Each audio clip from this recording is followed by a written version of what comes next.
ದೇವತೆಗಳು ಕಣ್ಣೀರು ಸುರಿಸುತ್ತಾ ನೊಂದ ಭಾವದಿಂದ ನನ್ನ ಬಳಿಗೆ ಬಂದಾಡಿದಂತಹ ಮಾತು ದೇವಲೋಕದಲ್ಲಿ ಇರುವುದಕ್ಕೆ ನಮಗೆ ಅಸಾಧ್ಯವಾಗಿ ಹೋಗಿದೆ ಎನ್ನುವಂತೆ. ಕಾರಣ ದೇಹದಲ್ಲಾದಂತಹ ಬದಲಾವಣೆಗಳು, ಹೊಟ್ಟೆಯೆಲ್ಲ ಉಪ್ಪೇರುತ್ತಾ ಉಂಟು, ದೇವಲೋಕದಲ್ಲಿ ಉಳಿಯುವುದಕ್ಕೆ ಆಗುತ್ತಾ ಇಲ್ಲ ಏನೆನ್ನುವಂತೆ ನಾನು ಚಿಂತನೆಯನ್ನು ಮಾಡಿದೆ. ಅಶ್ವಿನಿ ದೇವತೆಗಳನ್ನು ಹತ್ತಿರಕ್ಕೆ ಕರೆಸಿಕೊಂಡೆ.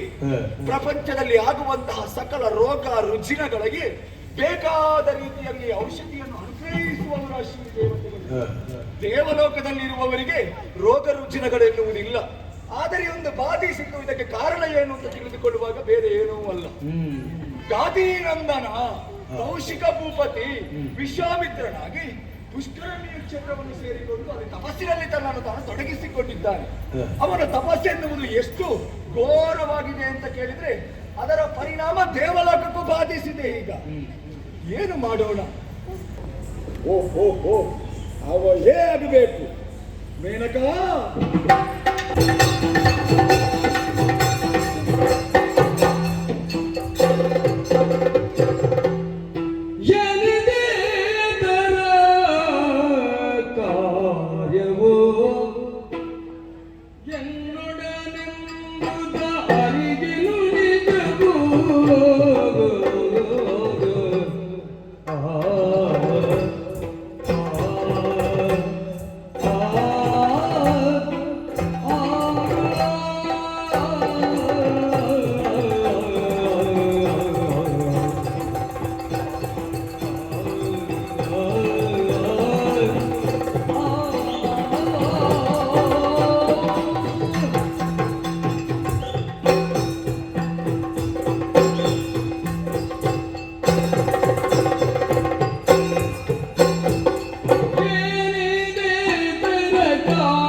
ಈಗ ತಾನೇ ನನ್ನದಾದಂತಹ ನಾಟ್ಯ ವೈಖರಿಯನ್ನು ಈ ಸಭೆಯ ಮಧ್ಯದಲ್ಲಿ ಮುಗಿಸಿ ನಮ್ಮ ಅಂತಃಪುರವನ್ನು ಸೇರಿಕೊಂಡವರು. ಹೌದು, ಒಡನೆ ಮೇನಕ್ಕೆ ಸಭೆಗೆ ಬರಲಿ ಎನ್ನುವಂತಹ ಕರೆಯಾಯಿತು. ಹೇಳಿ ಕಳುಹಿಸಿದೆ. ನಿಮ್ಮ ಆತ್ಮೀಯನ್ನು ಹೊತ್ತುಕೊಂಡು ಇಲ್ಲಿಯವರೆಗೆ ಬಂದವಳಿದ್ದೆ. ಸರಿ, ನನ್ನಿಂದ ಏನಾಗಬೇಕು?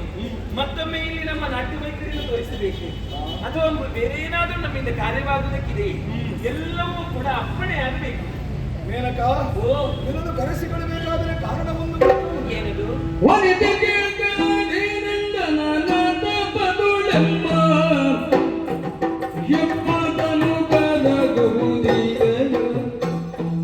ಎಮ್ಮದನು ಕರಗುವುದಿಲ್ಲ.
ನರ್ತಿಸುವುದರ ಮೂಲಕವಾಗಿ ನಮಗೆಲ್ಲ ಮನಸ್ಸಿಗೆ ಆನಂದವನ್ನು ಒದಗಿಸಿಕೊಡುವುದು. ಹೌದು. ಭೂಲೋಕದಲ್ಲಿ ಯಾರು ಪುಣ್ಯವನ್ನ ಅರ್ಚನೆ ಮಾಡಿಕೊಂಡು ದೇವಲೋಕವನ್ನು ಸೇರಿಕೊಳ್ಳುತ್ತಾರೋ ಅವರ ಮನಸ್ಸಿಗೆ ಮುದವನ್ನು ಒದಗಿಸಿಕೊಳ್ಳುವವರು ರಂಭಾಧಿಕಾರಿಯರು. ಜ್ಯೋತಿರ್ಮಯವಾದಂತಹ ಶರೀರವನ್ನು ಹೊಂದಿಕೊಂಡು ಬಂದವರಿಗೆ ಕೊಡುತ್ತೇವೆ ಅಲ್ವಾ? ನಿಮ್ಮ ನರ್ತನದ ಮೂಲಕವಾಗಿ ಅವರ ಆನಂದವನ್ನು ಹೊಂದುತ್ತಾರೆ. ಹಾಗೆಂದು ಒಮ್ಮೆ ಈ ಹೊತ್ತಿಗೆ ನಿಮ್ಮ ನರ್ತನ ಮುಗಿಸಿಕೊಂಡು ನಿಮ್ಮ ನಿಮ್ಮ ಪುರವನ್ನು ಸೇರಿಕೊಂಡರು. ಹೌದು ಅಂತ ಆದ್ದರಿಂದ ಮತ್ತೊಮ್ಮೆ ಕರೆಸಿಕೊಳ್ಳಬೇಕಾದರೆ ಕಾರಣ ಮತ್ತೊಮ್ಮೆ ನಾಟ್ಯ ಮಾಡುವುದಕ್ಕಂತೂ ಅಲ್ಲ. ವಿಶೇಷವಾದಂತಹ ಅತಿಥಿಗಳು ಇಲ್ಲಿಗೆ ಆಗಮಿಸಿರುವಂತಾದರೆ ಅವರಿಗಾಗಿ ವಿಶೇಷವಾದಂತಹ ನರ್ತನಕ್ಕಾಗಿ ನಾನು ಕರೆಸಿಕೊಳ್ಳುತ್ತೇನೆ ನಿಮ್ಮ. ಹೌದು. ಆದರೆ ಇನ್ನೂ ಅದಕ್ಕಲ್ಲ. ಮತ್ತೆ ದೇವಲೋಕದಲ್ಲಾದಂತಹ ಬದಲಾವಣೆಗಳನ್ನು ನೀನು ಗಮನಿಸಬಹುದು. ನಾನು ಗಮನಿಸುತ್ತಾ ಇದ್ದೇನೆ. ಅಲ್ವೇ? ಕೆಲವೊಂದು ಬದಲಾವಣೆಗಳು ನಮ್ಮ ದೇವಲೋಕದಲ್ಲಿ ಆಗುತ್ತಾ ಇದೆ. ದೇವಲೋಕದಲ್ಲಿ ಅಲ್ಲ, ದೇವಲೋಕದ ಪ್ರತಿಯೊಬ್ಬ ದೇವತೆಗಳ ಮುಖದಲ್ಲಿ ಇಂದು ಬದಲಾವಣೆಗಳು ಕಂಡಿದೆ. ಹೌದಲ್ಲ? ಉಲ್ಲಾಸಭರಿತರಾಗಿರುತ್ತಾರೆ. ಅವರ ನಗುವೆನ್ನುವುದು ಮುಖದಲ್ಲಿ ಮಾಸುವಂತಹದ್ದಲ್ಲ. ಆದರೆ ಇಂದು ಹಾಗಲ್ಲ, ಒಂದು ಆಯಾಸ ದೇಹದಲ್ಲಿ ಕಾಣುತ್ತಾ ಉಂಟು ನನಗೆ. ಹೌದು, ಎಂದಿನಂತೆ ಮುಖ ಇಲ್ಲ. ಹೌದು, ಯಾರು ತಲೆ ಎತ್ತಿ ಮಾತಾಡುದಿಲ್ಲ, ತಲೆ ತಗ್ಗಿಸಿಕೊಂಡೇ ಇದ್ದಾರೆ. ಇದಕ್ಕೆ ಕಾರಣವಾದದ್ದೇನು? ಏನು? ಅವರಿಗೆ ಅಡರಿಸಿರುವಂತಹ ಒಂದು ರೀತಿಯಾದಂತಹ ಬಾಧೆಯನ್ನು. ಎಂಬುದು ನಮ್ಮ ನಾಟ್ಯದ ಬಾಧೆ ಹೆಚ್ಚಾಯ್ತದೆ. ಆಗಲ್ಲ, ಮಿತವಾದಂತಹ ನಾಟ್ಯ ಅಲ್ವಾ? ಹೊಟ್ಟೆ ಉಪ್ಪೇರುವಂತಹ ಒಂದು ರೋಗವೆನ್ನುವುದು ಬಾಧಿಸಿದೆ. ಹೊಟ್ಟೆ ಉಪ್ಪೇರು ದೇವಾದಿ ದೇವತೆಗಳೆಲ್ಲ ಈ ರೀತಿ ಆಡಿದಾಗ ಅಶ್ವಿನಿ ದೇವತೆಗಳನ್ನು ಕರೆಸಿಕೊಂಡೆ ಬೇಕಾದಂತಹ ಔಷಧಿಗಳನ್ನೆಲ್ಲ ಮಾಡಿ ಆಯಿತು. ಆದ್ರೆ ಗುಣಮುಖರಾಗುತ್ತಾ ಇಲ್ಲ. ಇದಕ್ಕೆ ಕಾರಣ ಏನು ಅಂತ ನಾನು ಯೋಚನೆ ಮಾಡುವಾಗ ಬೇರೆ ಯಾರೂ ಅಲ್ಲ, ಗಾದಿನಂದನ ಕೌಶಿಕ ಭೂಪತಿ ತಪಸ್ಸಿನಲ್ಲಿ ತನ್ನನ್ನು ತಾನು ತೊಡಗಿಸಿಕೊಂಡಿದ್ದಾನೆ.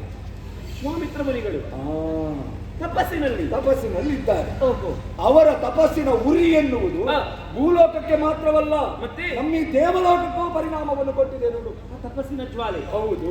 ಆ ಕಾರಣದಿಂದಲಾಗಿ ಹಾಗಾದ್ರೆ ಆ ತಪಸ್ಸು ಎಷ್ಟು ಕಠಿಣವಾಗಿರಬಹುದು, ಅವರ ಗುರಿ ಎನ್ನುವುದು ಎಷ್ಟು ನಿಖರವಾಗಿರಬಹುದು ಅಂತ ನೀವು ಯೋಚನೆ ಮಾಡುವುದಕ್ಕೆ ನಾನು ಯೋಚಿಸುವುದು ಅಲ್ವೇ? ಇಲ್ಲಿಯವರೆಗೆ ಅದನ್ನ ಜ್ವಾಲೆ ತಲುಪಬೇಕಿದ್ರೆ ಹಾಗಿದ್ರೆ ಈಗ ಏನು ಮಾಡೋಣ ಅಂತ ಚಿಂತನೆಗೊಳಗಾಗುವಾಗ ಪಕ್ಕನೆ ನೆನಪಾದದು ನಿನ್ನದು ನೋಡುವುದು.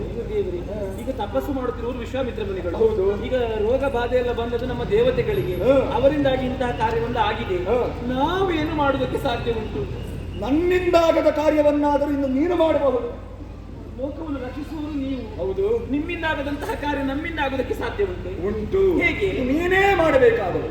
ಯಾವ ರೀತಿ? ಅನೇಕ ಮಂದಿ ರಂಭಾದಿನಾರಿಯರು ಇದ್ದಾರೆ, ಅವರಾರು ಬೇಡ, ನೀನೇ ಈ ಕಾಯಕವನ್ನು ಮಾಡಬೇಕು. ನಂಬೆ, ಊರ್ವಶಿ, ತಿಲೋತ್ತಮೆ, ಮಂಜುಘೋಷಿ ಯಾರು ಬೇಡ.